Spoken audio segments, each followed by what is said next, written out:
Welcome to the Books Bible Study. We are continuing in Genesis.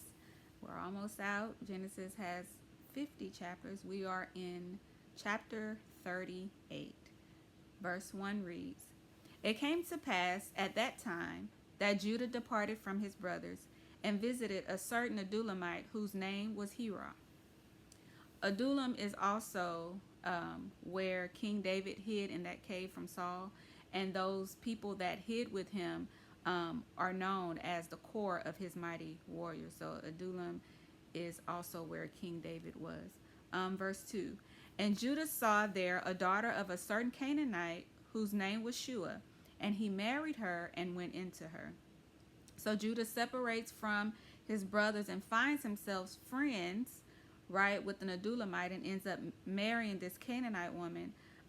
Judah has now went against Abraham's wishes to not mingle his legacy with the Canaanites, right? Verse 3. So she conceived and bore a son, and she called his name Er.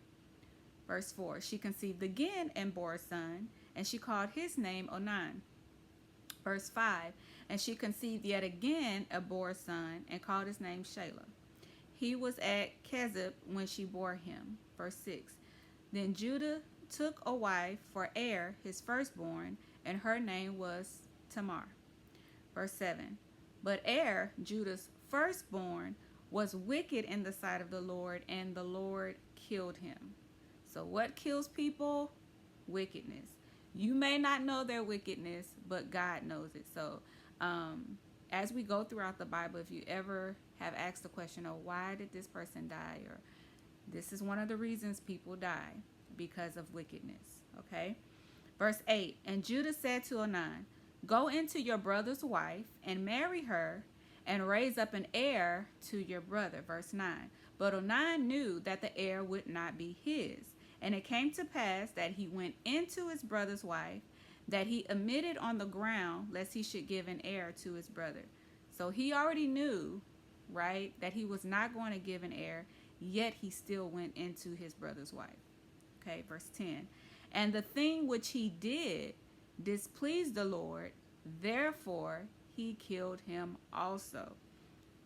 So he also died, either for emitting on the ground or using this woman, not giving her an heir, right? So this is the first time we are seeing this custom of marrying a brother's wife to produce an heir for the deceased brother. And we also see that God cuts off people to stop wickedness. He did it to Cain, right? He cut Cain off. He had to go away. The whole earth he cut off, right? Except for Noah and his family. Sodom and Gomorrah and all the cities in the plain. He cut those off. He cut off Er and now Onan.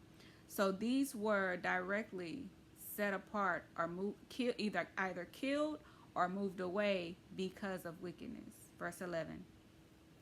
Then Judah said to Tamar, his daughter-in-law, Remain a widow in your father's house until my son Shelah is grown. For he said, lest he also die like his brothers. Okay. And Tamar went and dwelt in her father's house. Verse 12. Now in the process of time, the daughter of Shua, Judah's wife, died, and Judah was comforted, and went up to his sheep shearers at Timnah, he and his friend Horah the Adulamite. Verse 13. And it was told Tamar, saying, Look, your father-in-law is going up to Timnah to shear his sheep. So she took off her widow's garments, covered herself with the veil, and wrapped herself, and sat in an open place, which was on the way to Timnah. For she saw that Shelah was grown, and she was not given to him as a wife. So now we see another instance of, you didn't give me what I want, so now I'm going to take matters into my own hands. We got another Sarah Jr. here, right? Verse 15. When Judah saw her, he thought she was a harlot because she had covered her face. Verse 16. Then he turned to her by the way and said, Please let me come into you. For he did not know that she was his daughter-in-law. So she said, What will you give me that you may come into me? Verse 17. And he said, I will send a young goat from the flock. So she said, Will you give me a pledge till you send it? So now we see more sexual sin among the tribe of Israel, right? Verse 18, then he said, what pledge shall I give you? So she said, your signet and cord, and your staff that is in your hand. Then he gave them to her and went into her, and she conceived by him. I also want to make a note that these women know the promise of God that was said to Abraham, right? And I believe that these women really, really, really wanted to be the one to birth the next offspring, right? To fulfill the promises of God. And it seems like they're willing to go to any length to do that. Okay, verse 19. So she arose and went away and laid aside her veil and put on the garments of her widowhood. Verse 20. So we can tell that's all she wanted, right? She wanted that seed, that heir. Verse 20. And Judah sent the young goat by the hand of his friend the Adullamite to receive his pledge from the woman's hand, but he did not find her. Verse 21. Then he asked the men of that place, saying, where is the harlot who was openly by the roadside? And they said, there was no harlot in this place. Verse 22. So he returned to Judah and said, I cannot find her. Also, the men of the place said there was no harlot in this place. So her specific purpose was Judah, right? Verse 23. Then Judah said, let her take them for herself, lest we be shamed. For I sent this young goat, and you have not found her. Verse 24. And it came to pass about 3 months after that Judah was told, saying, Tamar, your daughter-in-law, has played the harlot. Furthermore, she is with child by harlotry. So Judah said, bring her out and let her be burned. So now hypocrisy has entered the building. He wants her to be burned for the same thing that he did, right? And why is his friend going along with his shenanigans, trying to help him give the payment to this harlot, right? He doesn't seem like a good friend. Verse 25. When she was brought out, she sent to her father-in-law, saying, by the child to whom these belong, I am with child. And she said, please determine who these are, the signet and cord and staff. Verse 26. So Judah acknowledged them and said, she has been more righteous than I, because I did not give her to Shelah, my son. And he never knew her again. Verse 27. Now it came to pass at the time for giving birth that, behold, twins were in her womb. Verse 28. And so it was, when she was given birth, that the one put out his hand, and the midwife took a scarlet thread and bound it on his hand, saying, this one came out first.